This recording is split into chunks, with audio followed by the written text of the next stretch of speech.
Hello दोस्तों, मेरे नए मिनी ब्लॉग में आपका बहुत बहुत स्वागत है। तो सुबह सुबह काफ़ी दिनों बाद नंदी महाराज के दर्शन हुए और मैं चल पड़ा आरव को स्कूटर पे छोड़ने के लिए, क्योंकि उसका स्कूल थोड़ा दूर है और लेट भी हो गया था। और घर पहुंचे तो एक डॉगी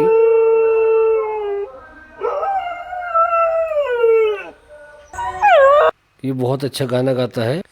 इसको इनाम में दूध देने के बाद हम चल पड़े अपने खेत की ओर, क्योंकि अभी दिवाली आने वाली है और खेत जो है अभी नई फसल के लिए किचन गार्डन जो है तो हमें कुछ बीजना था। तो इसलिए मेरी वाइफ ने बोला आज जिम तो आपने जाना नहीं है। तो आर्यन भी फुटबॉल खेल के आ गया था, तो उसने बोला कि चलो मैं भी पापा आपकी हेल्प करता हूँ, और वो मेरे साथ चल पड़ा। और क्योंकि 9 बज चुके थे और हम चल पड़े और हमें जाना था जंगल में। वहाँ स्कूटी नहीं जाती थी और आप सभी ने सुना तो होगा मैल जो बोलते हैं, तो उसको खेत में डालना है। तो हम चल पड़े और यहाँ बहुत ही शांत माहौल था और बहुत ही अच्छा जंगल था। तो आर्यन ने इसको बोरियां भरने लगा और उठाने भी खुद ही लगा, क्योंकि थोड़ा मेरे को हेल्प करना था इसका। और हमें 3 पार्ट पे काम करना था, पहले एक जगह छोड़ना था, फिर उसको आगे ले जाके, और आगे क्योंकि चढ़ाई भी बहुत थी।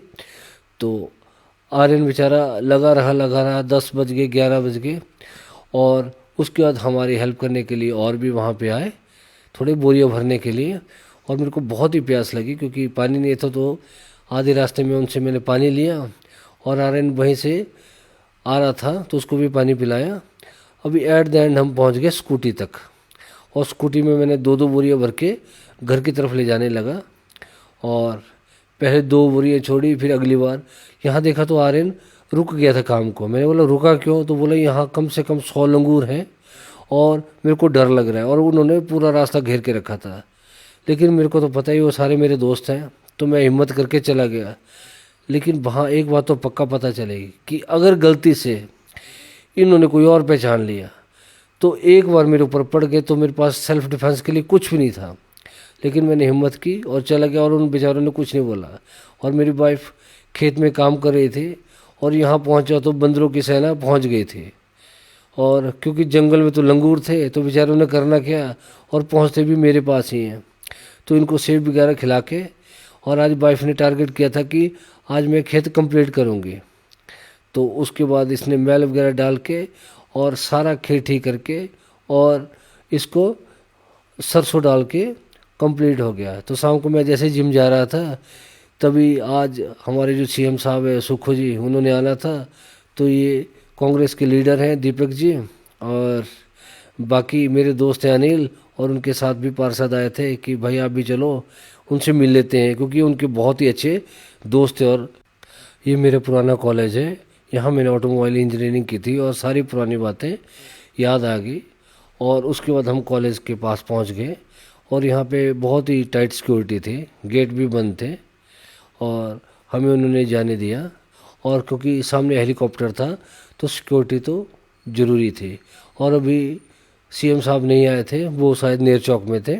तो गाड़ी हमने अंदर पार्क की ग्राउंड में, और उसके बाद हम आए क्योंकि अभी काफ़ी टाइम था। तो ये डीएसपी साहब हैं, उनसे मिले, और ये नाचन के एमएलए के लिए खड़े हुए थे। और काफ़ी पुराने पुराने यार दोस्त मिले, और उन सारों ने कम से कम कोई 15-15 साल बाद मिले।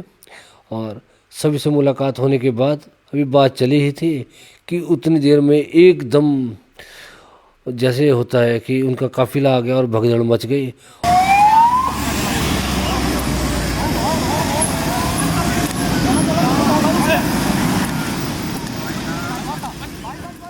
यहाँ उनका हेलीकॉप्टर में जाना कैंसिल हो गया और उनको बाय रोड ही जाना पड़ा।